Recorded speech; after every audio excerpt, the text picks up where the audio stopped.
이스라엘 사람들에게 38년은 하나님 앞에 불순종함, 하나님의 말씀에서 떠난 그런 의미를 가지고 있습니다. 그러니까 이 요한복음에 나오는 이 38년 된 환자라고 하는 것은 그 시대, 그 이스라엘 사람들이 과거 광야에서 보냈던 하나님 앞에 불순종했던 그 시기와 이 38년이라고 하는 이 환자를 통해서 그대로 그때의 사회생활 그리고 하나님을 섬기는 그 하나님을 대하는 그 모습을 그대로 나타나는 의미로 38년 된 환자를 등장시킨 것 같습니다. 그러니까 이스라엘이 하나님을 불순종했던 그 옛날 광야에서의 그 신앙과 지금 예수님 당시에 그 이스라엘 사람들의 신앙이 같다라는 얘기입니다. 그래서 예수께서 그 다음에 이 38년 된 환자를 다시 만났을 때에 너 죄를 더 큰 죄를 짓지 마라. 다시는 또 죄를 짓지 마라. 그러니까 죄를 더 짓지 마라. 더 큰 병이 얻을 것이다. 38년보다 더 큰 병은 뭐예요? 뭘 것 같아요? 38년 동안 태어나서부터 움직이지 못하고 자기 스스로 생활을 못한 이 사람이 가지고 있는 이 환경보다 더 큰 병이라면 뭘 가르쳐? 60년 동안 못 움직이는 거? 아니, 죽음을 말해요. 그 얘기는 주님은 네가 또 죄를 짓게 되면 또 죄라니까 이전에 있는 죄로 인해서 38년 동안 병들었다는 얘기가 아닙니다. 네가 지금까지 안식일에 대한 오해로 장로들이 정한 그 규례로 너희들이 안식을 지켰는데 그 잘못이다 이 말이에요. 그래서 이제 참 안식일 바로 예수 그리스도 자신을 얘기합니다. 그 예수 그리스도를 믿어야 그래야 모든 죄에서 죄사함을 받을 수 있다라고 하는 말씀이시고 예수께서는 그래서 뭐라고 말씀하셨냐면 유대인들이 안식일을 범했다라고 해서 핍박하게 됐습니다. 참 아이러니라한 것은 예수께서 참 은혜를 베푸시고 자비를 베푸신 그 베데스다 연못가의 이름처럼 은혜와 자비를 베푸는데 불구하고 그것 때문에 유대인들에게 핍박을 당하게 됐습니다. 그래서 예수께서 그 받게 된 그 말씀을 듣고 뭐라고 말씀하셨냐면 17절에 아버지가 일하시니 나도 일한다 라고 하셨어요. 그리고 말씀하시기를 바로 이제 20절의 말씀은 17절의 말씀과 연관된 얘기입니다. 그래서 17절에 아버지가 일하시니까 나도 일한다. 그러면 그 말은 아버지가 일을 하셨다라는 얘기예요. 우리는 가만히 생각해 보면 하나님 아버지께서는 하늘에서 그냥 보좌에 앉으셔서 가만히 계시는 줄 착각해. 그러고서는 아들을 시켜서 아들이 다 일을 하게 하시는 줄 아세요. 근데 그 예수께서 하신 말씀을 잘 들어보면 아버지께서 지금까지 일하셨다 이 소리예요. 그리고 그 말은 천지창조 이전부터 영원전부터 그 아버지는 일하셨고 그러면 지금부터는 아들이 일하신다 그 뜻이 또 아니에요. 아버지는 영원전부터 일하셔서 계속 영원 끝까지 영원히 일하시는 분이세요. 그 하나님은 계속 일하시는 분이세요. 그 일을 하시니까 나도 이제부터 일한다. 이제부터라는 것은 인자됨이에요. 그래서 이 오늘 말씀에도 보면 예수께서 27절에 또 인자됨을 인하여 심판하는 권세를 주셨다라고 그랬어요.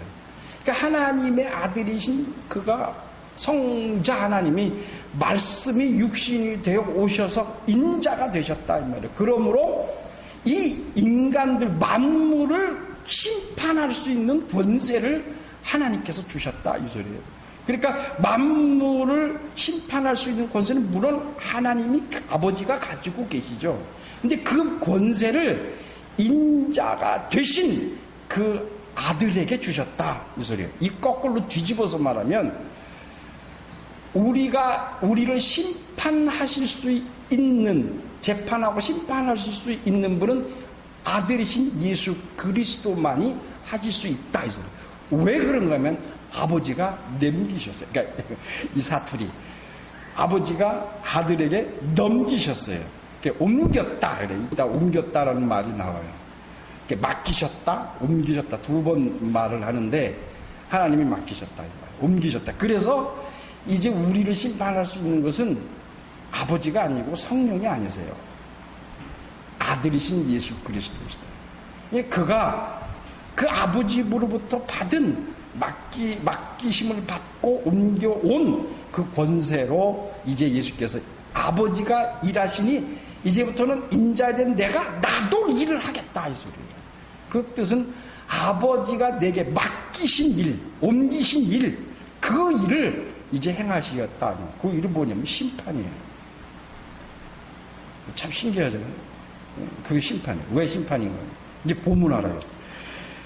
20절에 보면 20절에 한번 우리 크게 한번 다시 20절 시작. 아버지께서 아들을 사랑하사 자기 행하시는 것을 다 아들에게 보이시고 또 그보다 더 큰 일을 보이사 너희로 기히 여기게 하시리라. 그랬어요. 아버지께서 하시는 말씀이 뭐냐면 아들을 사랑하셨다. 이게 기본이에요.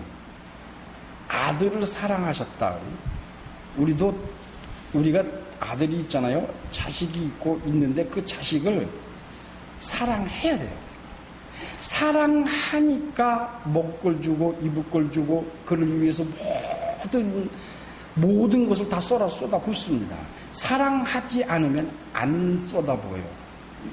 근데 가끔 요즘 세상에 보면 부모라 해도 자식 사랑하지 않는 부모가 있는 것 같아요. 예. 뉴스에 많이 나오잖아요, 요즘. 자식이 딸을 아비가 딸을 가늠하지 않나. 또 아이를 때려 죽이지를 않나. 그런 세상이에요. 그런 세상이 왔어. 저는 일반적으로 생각하기에는 끝의 끝이다. 그러면 하나님은 예수께서도 끝이 이런 일이 있을 것이다 라고 공식적으로 말씀하셨지만 나는 내 살면서 상식적으로는 그런 것 같아요. 어미가 자식을 죽일 때, 어미가 자식을 버릴 때 이제는 이 세상에는 진정한 사랑은 끝났다라고 생각을 해요. 물론 일부에 있는 사람들이죠. 자식이 부모를 때려 죽이고 그런 일들이 이루어지는 것은 이제는 이 세상은 더 이상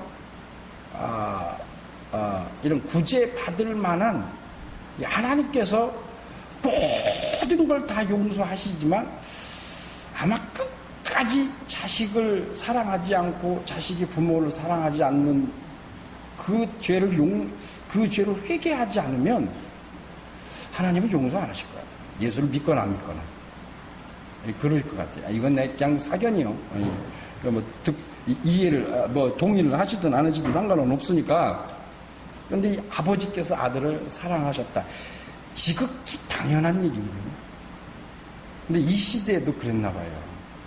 아버지가 아들을 사랑하지 않는 아비가 있었나 봐요. 그러니까 이 요한이 여기다가 이걸 썼어요. 우리가 생각하기로는 하나님 아버지가 그 아들 예수 그리스도 사랑하시는 거는 이거는 말할 필요가 없죠. 그런데 이걸 여기다 썼어요. 그리고 아버지 것을 아들에게 다 줬다. 아들에게 다 보이시고 나타나시고 그걸 다 맡기시고 옮기신 그 이유가 가장 기초적인 게 아버지가 아들을 사랑했다. 그러니까 참 아버지께서는 아들을 참 지극히 사랑하신 것 같아요. 그 사랑하셔서 행하시는 것을 자기 아버지의 행하시는 것을 다 아들에게 보이셨다 그랬어요.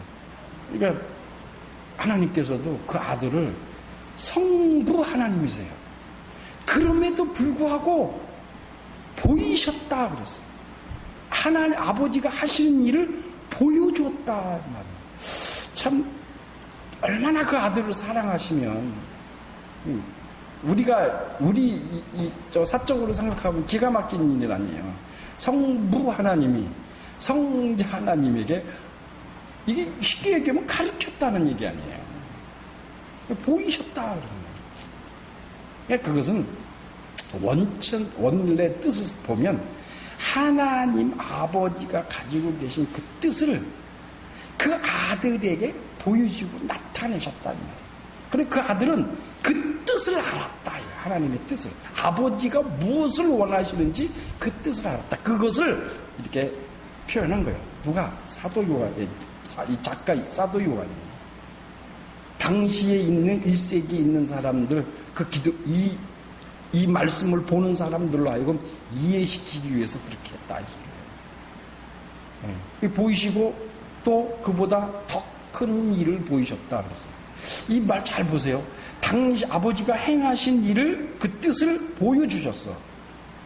근데 그것보다 더 큰 일이래요.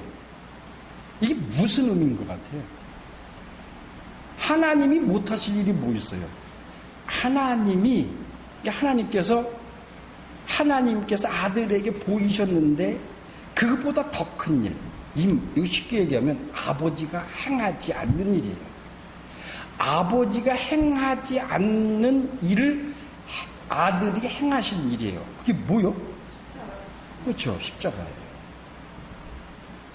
아버지는 그 아들을 통해서 당신이 십자가에서 인류의 죄를 위하여, 마귀의 권세를 깨기 위하여 십자가에서 죽으시는 것을 행하셨어요. 그런데 그 일을 행하신 일, 진짜로 와갖고 직접 그 몸으로 행하신 분은 아버지가 아니세요.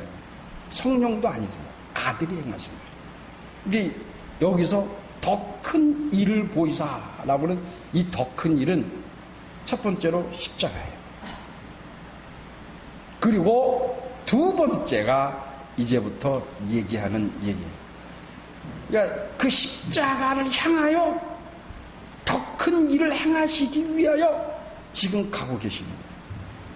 근데 이걸 뭐라 그랬냐면 너희로 기히 여기게 하시리라 그랬어요. 누가 그랬냐면 하나님 아버지가 그렇게 하시겠다 이 말이에요. 아들을 통해서 더 큰 일을 보이시고, 그리고 이것을 우리가 그것을 볼 때 기히 여기게 하셨다 그래서. 근데 뒤에 보면, 뒤 말씀에 보면 어디에 나오냐면 너희가 28절에 보세요. 이를 기히 여기지 말라 그랬어요. 앞에 20절에는 하나님께서 더 큰 일을 보이사 너희로 기히 여기게 하시리라 했는데 28절에는 이 누가 하신 말씀이냐면 예수께서 하신 말씀이에요. 예수께서 뭐라 그러시냐면 이를 기히 여기지 말라 그랬어요. 이게 뭐냐면 그 앞에 있는 인자됨을 인하여 심판하는 권세. 그러니까 심판하는 권세를 아들이 가진 것에 대하여 기히 여기지 말라 하신 거예요. 하나님 아버지는 기히 여기게 하시겠다라고 했는데 아들 예수는 기히 여기지 말라 이 말이에요. 그러니까 앞에 20절에 말씀하고 계시는 기히 여기게 하시리라 한 이 말은 앞으로 이루어질 일, 그래서 완료형을 말해요. 미래 완료형. 그러니까 하나님 아버지는 뜻을 세우셨으니까 그 뜻을 완료하셨다 이 소리예요. 하나님이 완료하신 것, 뜻을 세우신 것은 이건 100% 200%가 아니에요. 그건 된 거예요. 끝이에요. 그건 이루어지신 거예요. 그걸 예수께서 오셔갖고 지금 현재에서 진행형으로 행하시고 계시다. 그러니까 보여주고 계시다 이 말이에요. 그러니까 기히 여기지 말라 이 소리예요. 이것은 지금 현재 진행형으로 28절에 기히 여기지 말라. 왜 그러냐면 네가 눈으로 확인할 수 있다. 너희들이 눈으로 확인하고 그 큰 일을 눈으로 확인하고 손으로 만질 수 있고 체험할 수 있다 이 소리예요. 지금 그것이 이루어지고 있다 이 소리예요. 그러니까 이 말씀을 잘 보면 이제 21절부터 보면은 아버지 행하신 일이 나와요. 21절에 아버지께서 죽은 자를 일으켜 살리심 같이. 그리고 21절에 나오죠. 또 아들도 자기를 의해 원하는 자를 살리리라 그랬어요. 그러니까 아버지께서 죽은 자를 살리신 것 같이 아들도 그렇게 하리라 그랬어요. 또 아버지가 또 무슨 일을 하셨냐면 22절에 이는 모든 사람으로 아버지를 공경하는 것 같이 아들을 공경하리라. 또 22절에 아버지께서 아무도 심판을 하지 아니하시고 심판을 아들에게 맡기셨다. 아들에게 맡기셨다. 27절을 보세요. 27절에 또 인자됨을 위하여 심판하는 권세를 주셨다. 그래서 누구에게? 아들에게 주셨다. 24절 보세요. 내가 진실로 너에게 이르니 내 말을 듣고 나 보내신 이를 믿는 자는 영생을 얻었고 심판에 이르지 아니하나니 사망에서 생명으로 옮겼다. 그래서 22절에 심판을 아들에게 넘기셨다라는 얘기. 그리고 아들이 그 심판의 권세를 가졌다라고는 27절의 얘기와 그리고 24절에 가서는 뭐라 그러셨냐면 심판은 아들이 하시기는 하시는데 그 심판이 뭐냐면 내가 진실로 이르노니 너희에게 이르노니 내 말을 듣고 또 나 보내시를 믿는 자는 영생을 얻었고 심판에 이르지 아니하나니 사망에서 생명으로 옮겼다 그랬어요. 예수님의 심판이 뭐냐면 아들의 심판이 무엇이냐면 아버지로부터 받은 그 권세, 심판의 권세를 가지셨는데 아들이 행하신 그 심판은 뭐냐면 아버지를 믿고 나를 보내신 아버지를 믿고 나를 믿는 자는 그 심판을 받지 않는다. 그러면 우리가 예수 그리스도를 믿는다는 것은 하나님을 믿는다는 말이거든요. 그럼 우리가 심판을 안 받는다는 얘기예요. 그러면 예수께서 하나님이 아들에게 주신 이 심판이 뭐냐 이 말이에요. 이 심판이 그게 어디에 나오냐면 마태복음 25장에 나와요. 마태복음 25장에 그 심판이 무엇인가가 나와요. 오른편의 양과 왼편의 염소를 비유로 대시면서 심판이 무엇인가, 예수께서 오셔서 심판하시는 그 심판이 무엇인가가 나온다는 말이에요. 사랑하는 성도 여러분, 하나님 아버지는 그 아들에게 당신이 가지고 있던 모든, 그래서 심판도 아들에게, 또 공경을 받는 것도 아들에게, 아버지가 공경을 받았던 것처럼 아들도 공경할 수 있도록 그 모든 권세를 아버지가 아들에게 주셨다라고 했어요. 맡기셨다라는 말은 무슨 의미냐? 맡겼다라는 말은 헬라어로 디돔이라는 말인데, 그러니까 이거는 무엇을 내가 가지고 있는 것을 주다 이 말이에요. 이게 아무것도 없는데 그냥 말로만 내가 너 줄게, 이게 이런 의미가 아니고 아버지가 무엇인가를 가지고 있는 것, 실질적으로 가지고 있는 것을 주다라고 그 아들에게, 그러니까 타인에게 줄 때에 그것을 디돔이라는 말을 씁니다. 근데 여기서 22절에 맡겼느니라, 아들에게 맡겨셨으니라고 할 때에 이 맡겼다는 얘기는 이것은 아버지만이 가지고 있는 것을 아들에게 주셨다 이 소리예요. 그러니까 그것이 뭐냐면 심판이에요. 그 심판 안에는 이제 아버지가 가지고 있는 그의 뜻을 담겨 있다 이 소리죠. 그 뜻이 담겨 있다. 그래서 이것을 넘기고 아들에게 주시고는 뭘 안 한다? 그러니까 관여를 안 하신다. 그러니까 맡겼다. 이것은 아버지가 아들에게 주인이 종에게 맡기는 게 아니에요. 주인이 만약에 주인의 일을 종에게 맡겼다는 것은 언젠간 계산하겠다는 거예요. 확인하겠다는 거예요. 주인이 종에게 자기 재산 다 맡겨놓고 그대로 끝내버리는 주인이 어디 있어요? 반드시 회개를 하거든요. 그 우리가 예수께서 비유로 많이 말씀하셨잖아요. 주인이 달란트를 맡기고 먼 타국에 갔다가 다시 와서 회개한다 그랬어요. 그건 주인과 종의 관계예요. 그런데 이 맡겼다는 이 의미는 아니에요. 아버지가 아들에게요. 조건이 없어요. 그냥 그 밑바탕에는 사랑으로 돼 있어요. 사랑으로 그 아들에게 아버지가 가지고 있는 것을 맡기는 거예요. 옮겼다라는 말도 같은 의미인데, 옮겼다는 메타바이노라는 말이에요. 이것은 외형적으로 드러나는 거예요.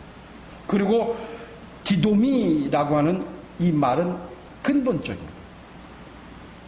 그러니까 이 말을 종합해 보면 하나님은 옮기셨다 또는 맡기셨다 이 소리는 아주 그 근본, 하나님 아버지의 근본, 본질적인 그 마음과 그 모든 권세를 아들에게 이양시켰다 이 소리예요. 이양시키고 그리고 그 아들이 모든 것을 다 행할 수 있도록 권세를 주셨다 이 소리예요. 그러니까 우리 인간들이 생각하는 그런 개념하고 좀 다릅니다. 뭐라고 설명하기가 참 입술이 말이 짧아서 좀 죄송하기는 한데, 인간들이 가지고 있는 재산을 아버지에게 남기고 그걸 어떻게 쓰나 이렇게 이런 차원이 아니에요. 이 말씀은 하나님의 권세, 유일한 그 권세를 똑같이 그 아들이 행할 수 있도록 하셨다라는 얘기예요. 옮겼다 그러니까 이제 아버지는 그 권세도 없고 능력도 없고 아무것도 없다라는 그 말이 아니에요. 그러니까 또 그러면 또 이렇게 얘기하면 그래요. 그러면 복사했나요? 아니 그 뜻도 아니에요. 이거는 아버지가 하나님이 가지고 있는 권세를 그대로 그 아들이 행할 수 있도록, 사랑이 없고 관심이 없고 참견 안 하신다는 말이 아니에요. 그런 의미가 아니에요. 그러니까 하나님에 대한 얘기를, 하나님에 대한 설명을 자꾸 우리 머릿속에 우리의 문화와 우리의 지식과 우리의 생각을 여기다 집어넣으려고 그래요. 근데 히브리인들의 그 사상은 참 하나님의 백성이고 하나님에게 직접 그 통치를 받은 사람들이라서 그런지 이 단어의 깊이가 우리가 생각하는 것하고 달라요. 이게 맡겼으니까 언제 맡겼다란 말은 그럼 도를 찾아간다는 게 주인이 나라는 너 맡겼어. 근데 이건 그 의미가 아니에요. 그런 의미가 아니고 뭐 관여를 한다, 참견을 한다, 안 한다 이런 의미가 아니에요. 아버지의 권세가 그대로 그 아들의 권세다 이런 거예요. 그러니까 이걸 가장 잘 설명하는 말이 뭐냐면 동등하다. 동등하다. 그러니까 빌립보서에 나오는 말씀처럼 아들은 아버지와 동등되신 분이거든요. 그런데 그 아들이 낮추신 거예요. 낮추고 겸손하다. 이 하나님의 권세와 영광이 어디에서 나오냐면 이게 다니엘서 7장에 나와요.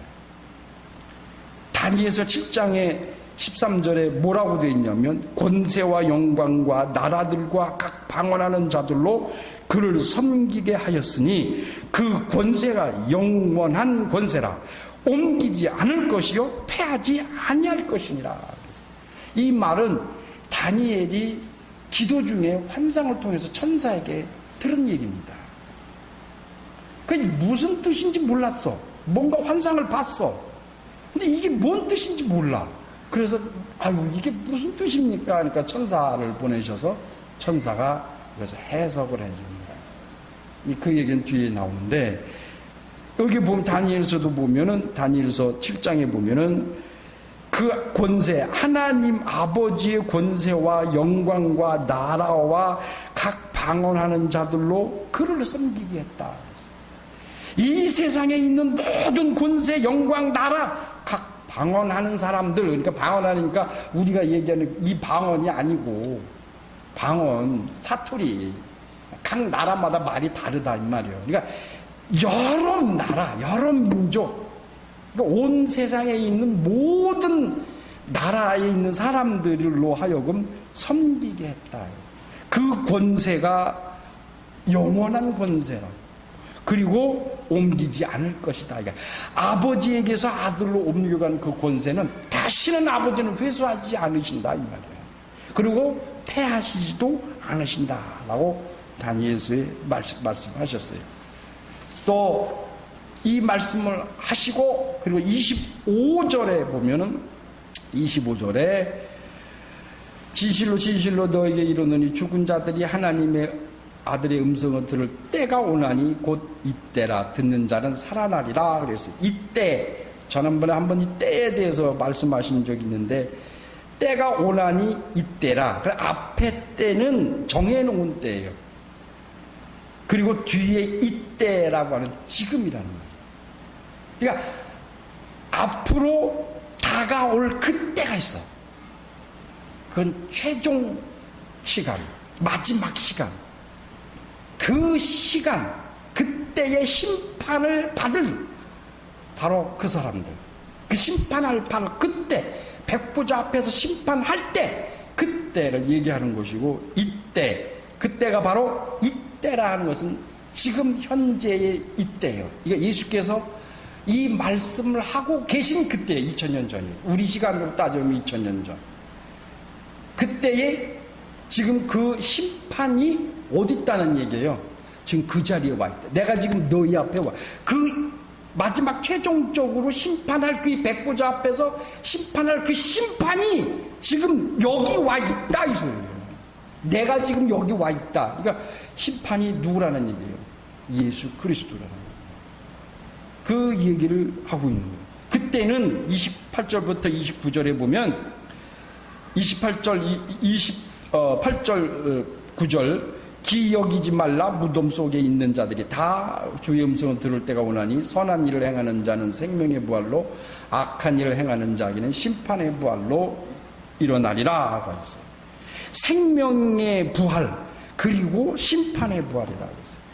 의를 행하는 자들에게 있어서는 생명의 부활로, 그러니까 선한 일이죠. 근데 악한 일을 행하는 자에게는 그러면 죽음의 부활로, 뭐 이렇게 얘기를 해야 돼. 맞잖아요. 앞에가 생명이면 생명에 반대되는 말은 뭐예요? 죽음 아니에요. 근데 생명이란 말이 뭐냐면 히브리 말로 하이, 헬라 말로 네피시, 네핏이라는 말이에요. 이걸 이 두 말은 살아있는 존재, 숨을 쉬는 존재, 숨을 쉬어서 생명이 있는 존재이라는 의미예요. 그러니까 이것을 영혼이라고도 해요. 영혼이요. 이 두 말을 하이와 네펫을 이렇게 합쳐보면 숨을 쉬는데 숨 쉬는 살아있는 영, 이런 의미를 가지고 있어요. 이 생명이라는 말이. 그러니까 만약에 이 사람이 생명이 끊겼다 이 소리는 두 가지 의미죠. 숨을 안 쉰다라는 의미가 있고 또 하나는 그 영이 죽었다라는 말이에요. 영이 죽었다라고 하는 것은 우리 성경에서 통해서 보면 하나님과의 관계가 끊겼다 이 소리예요. 하나님과 아무 관계가 없다 이 소리예요. 그런데 여기서 뭐라 그러냐면 생명의 부활로, 악을 행하는 자에게는 심판의 부활로. 그러니까 생명의 부활이라고 하면 그 다음엔 그러면 악한 자는 당연히 죽어야죠. 죽음의 부활로 이렇게 했는데 그게 아니라 심판의 부활로 라고 했어요. 그러니까 심판이란 말은 선한 일을 행하는 자에게는 없어요. 이거 없잖아요. 생명의 부활이라고 그랬잖아요. 그리고 그 앞에 아까 말씀드렸잖아요. 24절에 이를 믿는 자는 영생을 얻었고 심판에 이르지 아니하나니 그랬어요. 그러니까 선을 행하는 자에게 있어서는 그 심판을 받지 아니하고 부활을 하긴 하는데 뭘로 부활하냐면 생명, 곧 숨을 쉬는 영적 존재로 부활한다 이 소리예요. 숨을 쉬는 영적 존재. 그것을 부활한다라는 거예요. 이것이, 근데 여기서 뭐라 그래요? 선한 일을 행하는 자. 여러분 보세요. 예수를 믿었다. 이신칭의 이런 말 없어요. 뭐 믿어야, 예수를 믿어야, 믿는 자는 이런 말 없어. 그냥 뭐라 그러냐면 선한 일을 행하는 자, 다른 데는 의를 행하는 자라고 되어 있어요. 여기서 의는, 의라고 하고 선한 일이라고 하는 것은 하나님을 믿는 의, 하나님을 믿는 선한, 그걸 말하는 게 아닙니다. 이 세상에서 의고 이 세상에서 선이에요. 그걸 말하는 거예요. 그래서 그런 자는 어떻게 숨을 쉬는 영적 존재로 부활하신다 한다 이 말이에요. 그러니까 그들은 생명의 부활로 하나님이 이끄시겠다라고 하는 말이에요. 결론을 말씀드리면, 큰 일을 보면 기이 여기지 말라 하시는 하나님의 그 아버지의 뜻은 아버지의 모든 권세가 아들에 맡겨지고, 그 맡겨진 그 권세로 그 아들이 아버지의 뜻을 이루어 나가시는 것을 큰 일이요 기이 여기게 하시겠다 하신 그 말씀을 아들 예수께서 이 세상에 오셔서 그 큰 일을 행하시고 그 기이 여기겠다 하신 아버지의 말씀을 그대로 행하심으로 인해서, 이루심으로 인해서 예수께서 기이 여기지 말라, 눈으로 확인할 수 있다 이 소리예요. 우리가 손으로 만질 수 있다 이 소리예요. 체험할 수 있다 이 소리예요. 우리에게서 그 생명이 아버지를 통해서, 아들을 통해서 내게 주신 그 생명의 부활이 내게서 이루어질 수 있다 이 소리예요. 내게 그 아버지의 생명, 아들의 생명이 있다 이 소리입니다. 그것이 큰 일이고 기이 여기지 말라. 그 큰 일과 기이 여기지 말라 하신 주님의 말씀, 기이한 일이 무엇이냐? 생명의 부활이다 이 소리예요. 그것을 위해서 예수께서 오셔서 십자가에서 죽으신 겁니다. 생명의 부활로 우리를 부활하게 하시려면 우리가 죄가 없어야 돼요. 그러니까 그 죄를 어떤 사람은 뭐 도말시키다, 우리 옛날에 그런 말이 있었어요. 없애셨다, 도말시키셨다. 아니요, 그 말 다 틀려요. 치르신 겁니다. 값을 치르신 게 그게 맞아요. 대속이 맞습니다. 하나님께서, 예수께서 십자가에 죽으신 것이 우리의 죄를 없애기 위해서 하신 게 아니에요. 우리를 위하신 것도 아니에요. 대속하신 거예요. 그러니까 이 말은, 대속이란 말은 치렀다 이 소리예요. 내가 그 죄에 대한 대가를 내가 치렀다 이 소리예요. 근데 그걸 누가 했다는 거예요? 예수께서 하셨다. 예수께서 내 죄를 짊어지고 담당하시고 가셔서 내가 죽을 걸 대신 죽으셨다니까, 나는 죄값을 치른 자입니다.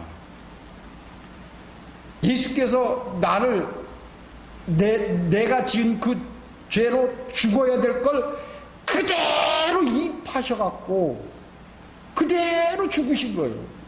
그러니까 나는 값을 치른 자입니다.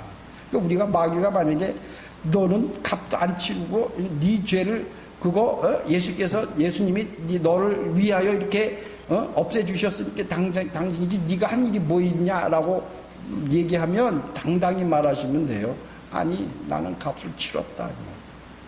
그 값을 예수께서 대속하셨다 이 소리예요. 그러니까 우리는 죄값을 치른 자들입니다. 예수께서 내 죄를 대속하신 죄. 그렇게 하신 이유가 뭐냐면 우리로 하여금 생명의 부활로, 심판의 부활이 아니고 생명의 부활로 다시 살리시기 위하여 그렇게 하신 겁니다. 이것은 우리의 삶 속에서 그대로 나타나야 돼요. 그래서 선한 일을 행하는 자는 그런 거예요. 우리의 삶 속에서 선한 일이, 의로운 일이, 의로운 삶이, 선한 삶이 나타나요. 보여줘야 돼요. 누구처럼? 예수 그리스도처럼. 여러분 잘 생각해 보시면 예수께서 이적이 나타나고 기적을 보이시고 그러신 게 많으실 것 같아요. 가난한 자들과 함께하고 잠을 자고 같이 먹고 그들과 같이 기뻐하고 슬퍼하고 우시고 하신 게 더 많으실 것 같아요.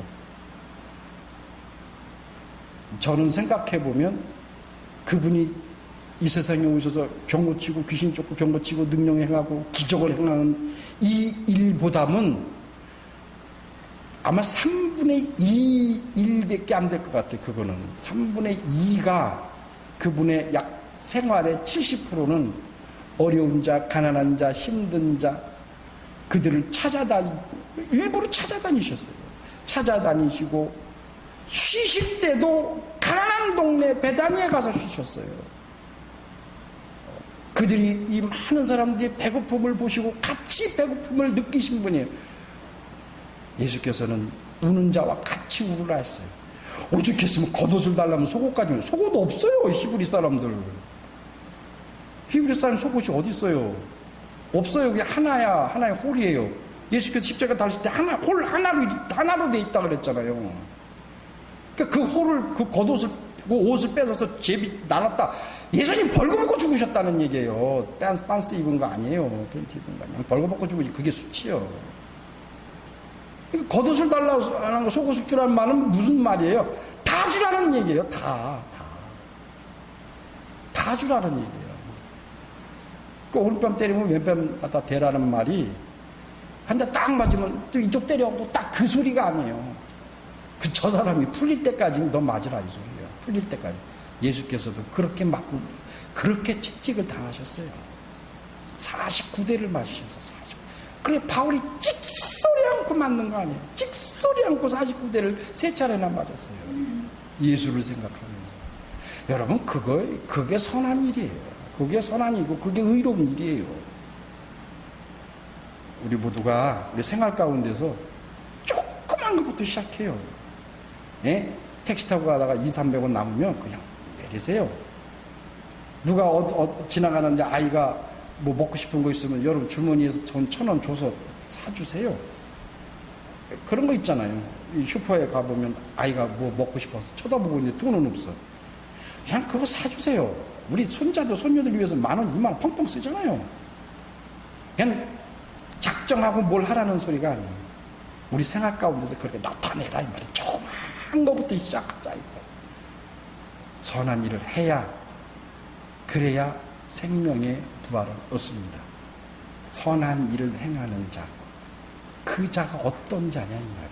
선한 일을 해야 구원받는다는 말이 아니에요.